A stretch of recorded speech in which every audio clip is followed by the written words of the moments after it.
everyone, it's Jeanette here from Kay's Flower School, and today we're just on about the silver Sussex because it is quite a popular foliage. It's one we use quite a lot here at the school, and often when I'm doing a demonstration on the Friday lives at 11 o'clock, you probably see me kind of, because I have a lot of it pre-prepared, so I'm picking up pieces that size. And a lot of you are asking me, what does it look like in a bunch? So I have it here as a bunch. Now, obviously we use quite a lot of it here at the school, so we buy all our foliage in commercially from foliage farms, where we have to buy like minimum quantities and minimum number of bunches.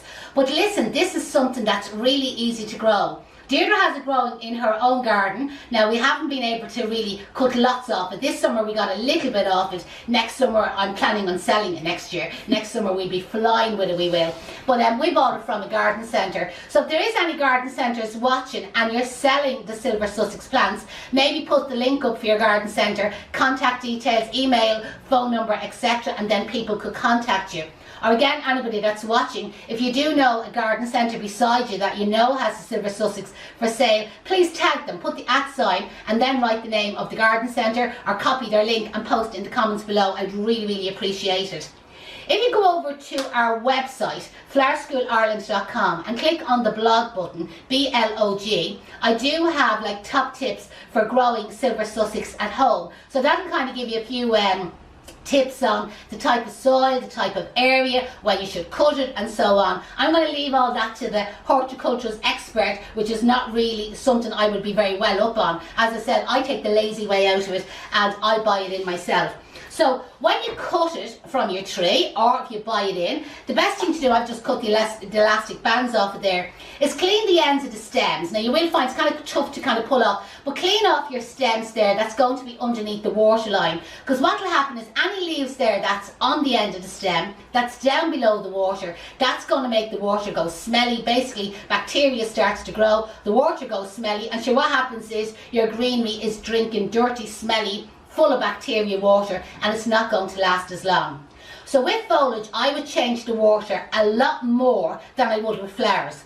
With flowers we say 5 to 7 days. With foliage I say 4 to 5 days. In other words, more often than less.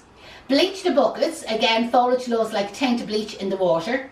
I would put flower food into the water. Now normally you're thinking of the flower food and getting the blooms open, etc. But flower food also stops bacteria growing. So I would put flower food into the water that my foliage is going to drink.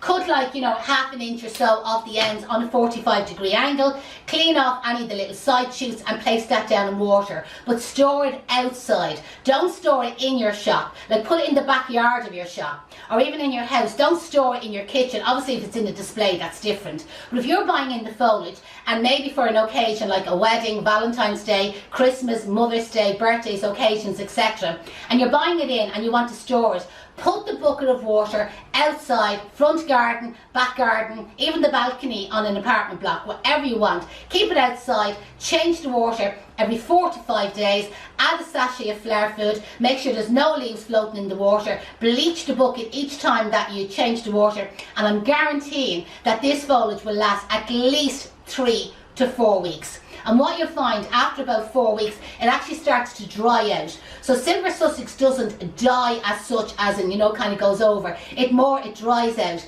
And to be honest, you could still use it in your door wreaths. You could make your frames. Do you ever watch me making the frames with the Q press branches? There's nothing to stop you. If you have like lots of silver Sussex left over that has dried out, use that for making your frames so that you can then make your door wreaths, whether it be spring, summer, autumn, winter or Christmas time. So listen, best of luck. Go over to the blog button on the website, and again, any questions or any tips, comment below. Have a great day.